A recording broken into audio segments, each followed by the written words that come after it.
আসসালামু আলাইকুম রহমতুল্লাহ। সুপ্রিয় দর্শক মন্ডলী, আশা করি মহান আল্লাহ রাব্বুল আলামিনের অশেষ মেহেরবানি ও দয়ায় আপনারা সবাই ভালো আছেন। অনেক ভাই প্রশ্ন করেছেন, গায়েবী রুজি পাওয়ার কোনো আমল কি আপনাদের জানা আছে? জানলে আমাদেরকে জানাবেন।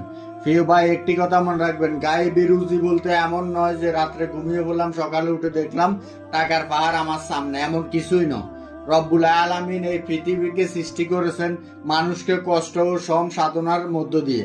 আল্লাহ পাক পবিত্র কোরআনে বলেন, আল্লাযী খালাকাল ইনসানা ফি কাবাদ, মানুষকে সৃষ্টি করা হয়েছে কষ্ট সনিষ্ঠ করে।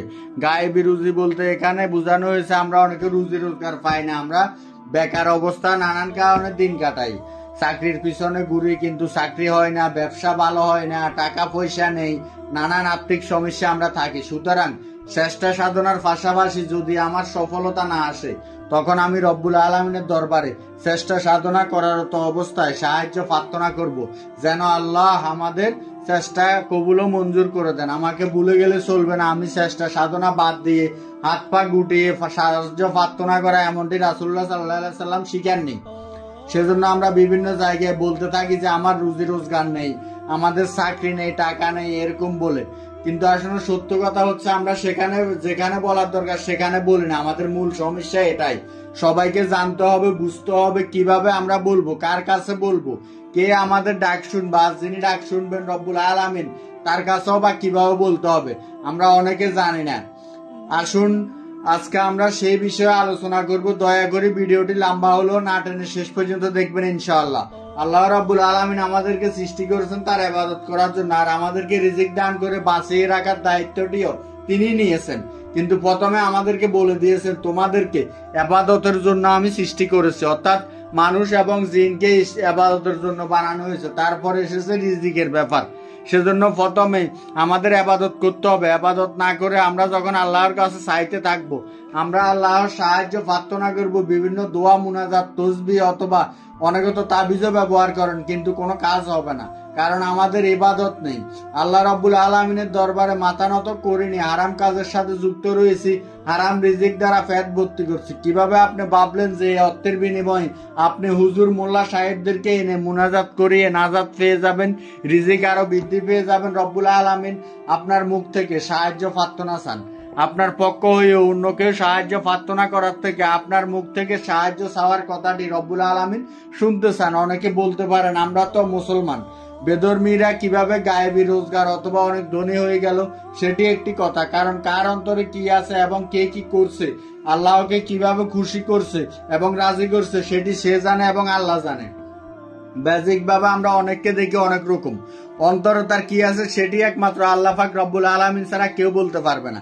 আপনি হয়তো এই লোকটিকে দেখে বলবেন সে অনেক খারাপ, হতে পারে গভীর রাতে রব্বুল আলামিনের দরবারে সেই অশ্রুসিক্ত নয়নে সাহায্য প্রার্থনা করে, হতে পারে তার বাহ্যিক অর্জ কয়েকটি অভ্যাস খারাপ, খালি চোখে দেখা যায় না এমন ভালো অভ্যাস রয়েছে, সে রব্বুল আলামিনের অনেক প্রিয় মানুষ। আমাদের অবশ্যই জানা থাকতে হবে যে রিজিক শুধু আমরা মুসলমানদেরকে আল্লাহ দিচ্ছেন না, সমগ্র মানব জাতিকে আল্লাহ দিচ্ছেন। এ পুরো মানব জাতি, হিন্দু, বৌদ্ধ, খ্রিস্টান, ইহুদি, যত ধর্মের মানুষ আছে, পুরো জাতিকে রব্বুল আলামিন সাহায্য করছেন। আল্লাহ এই পৃথিবীতে অর্থাৎ সমস্ত বিশ্বজগতে যা সৃষ্টি করেছেন, আর যাদের রিজিকের প্রয়োজন আছে, আল্লাহ সমস্ত রিজিক সম্পাদন করেছেন তার নিজের দায়িত্ব। অতএব আমরা শুধু মুসলমানরাই যে রিজিকের জন্য আল্লাহর কাছে চাইবো তাই নয়, অন্য ধর্মের লোকেরাও রিজিকের কাছে আল্লাহর কাছে চান এবং নিজ নিজ ধর্ম অনুযায়ী চান। আল্লাহকে হয়তো খুশি করে যান, আর সেই খুশিতে তার নিয়ম অনুযায়ী তিনি হয়তো পেয়ে যান। আল্লাহু আকবার। এবার আমাদের ইসলাম ধর্ম অনুযায়ী আমরা কিভাবে গায়েবী রুজি রোজগার সচ্ছলতা আনার জন্য কি করতে পারি? প্রিয় দর্শক মন্ডলী, জেনে রাখতে হবে আল্লাহ রাব্বুল আলামিন আমাদেরকে মুসলমান হিসাবে পাঠিয়েছে এবং আমাদেরকে মুসলমানদের উপরে কায়েম রাখার জন্য অনুমতি দিয়েছেন। এবং আমাদেরকে জানতে হবে যে আমরা মুসলমান হিসাবে আমাদের ইসলামের মধ্যে 5টি স্তম্ভ রয়েছে, যে ভিত্তির উপরে প্রতিটি মুসলিমের পরিপূর্ণতা নির্ভর করে। কালেমা, নামাজ, রোজা, হজ, যাকাত, অর্থাৎ ইমান, নামাজ, রোজা, হজ, যাকাত। প্রথমে আসলো ইমানের কাজ। আমাদেরকে ইমান মজবুত করতে হবে। ইমান বলতে কি? এক আল্লাহর উপরে বিশ্বাস করতে হবে, তার কৃত মুহাম্মদ রাসূলুল্লাহ সাল্লাল্লাহু আলাইহি সাল্লামের উপরে শেষ নবী, বিশ্ব নবী হিসাবে পরিপূর্ণরূপে কলবের মধ্যে স্থান করতে হবে। এরপর আসলো আমাদের নামাজের ব্যাপার। আমরা এই সালাতকে নিয়ে একটু আলোচনা করব। সালাতের মধ্যে আল্লাহর কাছে চাওয়ার সুবর্ণ সুযোগ, কিন্তু আমরা সেদিকে গুরুত্ব দেই না। একটি কথা ধরুন, উদাহরণস্বরূপ বলতে চাচ্ছি, পৃথিবীতে মানুষ নিজের সৌন্দর্যের জন্য কত প্রকারের প্রসাধনী না ব্যবহার করে, কিন্তু আমরা প্রত্যেকেই জানি মানুষের প্রকৃত সৌন্দর্য নির্ভর করে মহান আল্লাহ রাব্বুল আলামিনের উপরে। মহান আল্লাহ কোনো মানুষকে তার জন্মের পর যেভাবে যতটা সৌন্দর্য দিয়ে তাকে সৃষ্টি করে, এর বেশি সৌন্দর্য চাইলে মানুষ প্রসাধনীর মাধ্যমে অর্জন করতে পারে না। প্রকৃত সৌন্দর্য আল্লাহ প্রদত্ত, যা অরিজিনালি সে মায়ের পেট থেকে জন্ম নেওয়ার পরে পেয়েছে। ঠিক যেভাবে উদাহরণস্বরূপ বললাম, ঠিক সেভাবে বিভিন্ন উদাহরণ দিয়ে আল্লাহ পাক রব্বুল আলামিন কোরআনের মধ্যে আমাদেরকে বুঝিয়েছেন। নামাজের মধ্যে অনেক বিষয় আছে, অনেক ব্যাপার আছে। এই ব্যাপারগুলো যদি আমরা লক্ষ্য করি, ফলো করি, তাহলে আমাদের অমুকের কাছে তমুকের কাছে দন্না পেতে হবে না। তাবিজ তোমার ব্যবহার করে আমরা অযথা হয়রানি হতে হবে না। আমরা মানুষের কাছে গিয়ে দোয়া চাওয়ার দরকার নেই। শুধু রিজিকের জন্য আল্লাহর কাছে হাত উঠিয়ে চাইলে আল্লাহ তা কবুল করবে ইনশাআল্লাহ। সেজন্য আসুন আল্লাহ পাক রব্বুল আলামিনের প্রিয় রাসূল সাল্লাল্লাহু আলাইহি সাল্লামের শিখানো হাদিসের গ্রন্থে লিখিত সহিহ হাদিস থেকে রিজিকের একটি দোয়া আপনাদেরকে বলে দিচ্ছি, যেটি আপনারাও জানেন, ছোট বাচ্চারাও জানেন, কিন্তু করেন না। আমাদের সমাজের মধ্যে যখন আমরা নামাজ পড়ি বা মসজিদে যাই, বিশেষ করে জামাতের সময়, ফরজ নামাজের সময় আমাদের ইমাম সাহেব ঘন ঘন সেজদায় যায়। সেজদায় গিয়ে সুবহানা রাব্বিয়াল আলা, সুবহানা রাব্বিয়াল আলা, সুবহানা রাব্বিয়াল আলা, আমার মহান রব সর্বশ্রেষ্ঠ, সবচেয়ে উত্তম। তারপর দুই সেজদার মধ্যখানে অপেক্ষায় না করে আবার সেজদায় চলে যান। এটি আমাদের দেশে অধিকাংশ মানুষে করেন। এই দুইটা সেজদার মধ্যখানে সে মহিন্দ্র খন্তি অপেক্ষা করছে, যার মাধ্যমে যে স্থানে বসে একটি দোয়ায় আপনার জীবন পরিবর্তন করে দিতে পারে। আল্লাহু আকবার। রাসূল সাল্লাল্লাহু আলাইহি সাল্লামের সহিহ হাদিস দ্বারা প্রমাণিত, কিন্তু আমরা তা করি না। অধিকাংশ বাঙালি যখন নামাজ পড়ে, মসজিদেও দেখা যায় দুই সেজদার মধ্যবর্তী সময়ে অন্তত এক তসবিহ পরিমাণ সময় অপেক্ষা করা ওয়াজিব, কিন্তু মানুষ তা করে না।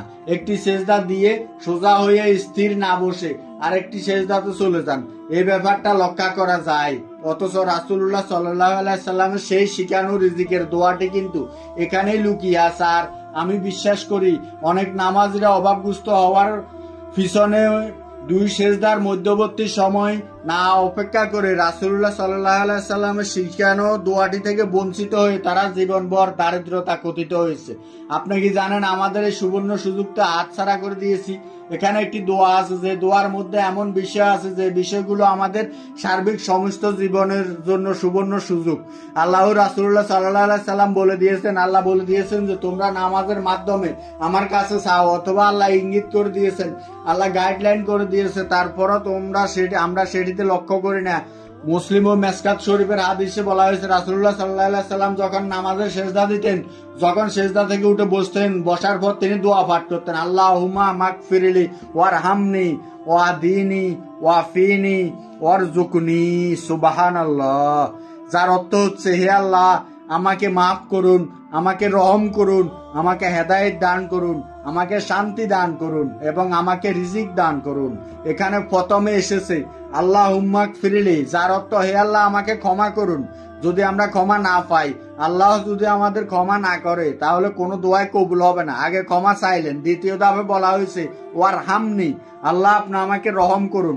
ক্ষমার পরে চাইছি রহমত, রব্বুল আলামিনের কাছে চাইছি, হে আল্লাহ আমাকে রহমত দান করুন। তৃতীয় ধাপে বলছি ওয়াহদিনি, হে আল্লাহ আমাকে হেদায়েত দান করুন। রহমত পাওয়ার পরে এবার আমি রব্বুল আলামিনের দরবারে নিজের হেদায়েত চাচ্ছি, পথ চাচ্ছি। কারণ পাপ কাজে লিপ্ত হয়ে গেলে তো আমার কোনো দোয়াই কবুল হবে না। এবার আমি ওয়ারহামনি বলার পরে বলছি ওয়াফিনি, আল্লাহ আমাকে শান্তি দান করুন, আমাকে শান্তি দান করুন, আমাকে পেরেশানির হাত থেকে রক্ষা করুন। এই চারটি দোয়ায় যখন আমি পরিপূর্ণ হয়ে গেলাম, সর্বশেষ এবার আমি আল্লাহর কাছে রিজিক চেয়ে বলছি ওয়ারজুকনি, হে আল্লাহ আমাকে রিজিক দান করুন।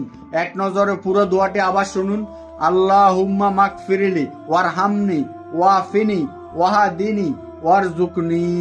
হে আল্লাহ আমাকে ক্ষমা করুন, আমাকে রহম করুন, আমাকে হেদায়েত দান করুন, আমাকে শান্তি দান করুন এবং চূড়ান্তভাবে আমাকে রিজিক দান করুন। সুবহানাল্লাহ।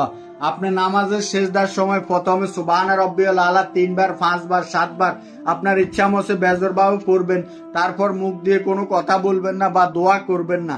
জিহ্বার সাথে তালু লাগিয়ে কলব থেকে আপনার অন্তর থেকে বলবেন, মুখ লড়বে না, হে আল্লাহ, আমি অভাবগ্রস্ত, আমি রোগে আক্রান্ত, আমি অশান্ত, আমি অভাবী, আমি বেকার, আমার চাকরি নেই, যা কিছু দুঃখ সুখ আছে সব আপনার কলব থেকে রব্বুল আলামিনের দরবারে বলতে থাকুন। ইনশাআল্লাহ তিনি আপনার দোয়া কবুল করবে। আল্লাহ রব্বুল আলামিন আমাদের এই সালাতের মাধ্যমে ঠিক এই প্রক্রিয়ায় সুন্নাহ অনুসরণ করে বেশি বেশি দোয়া করার তৌফিক দান করুক। মনে রাখবেন, ফরজ নামাজের সময় সেজদায় আপনি সুবহানা রাব্বিয়াল আলার পরে কলব থেকে দোয়া করতে পারবেন জিহ্বা না লড়িয়ে। আর রাতে তাহাজ্জুদ গুজার অবস্থায় সেজদায় গিয়ে সুবহানা রাব্বিয়াল আলার পরে আপনি চাইলে উচ্চারণ করে বাংলায়ও মুখে দোয়া করতে পারেন, কারণ সেখানে তো আপনি রব্বুল আলামিনের দরবারে যা ইচ্ছা সেভাবে আপনি সেজদাতে লুটিয়ে পড়ে দোয়া চাইতে পারবেন, এতে কোনো বাধা নেই। আল্লাহ আমাদের সবাইকে সহি সুন্নাহ অনুসরণ করার এবং প্রতিটি ক্ষেত্রে আল্লাহ মুখে হওয়ার তৌফিক দান করুক। আমিন।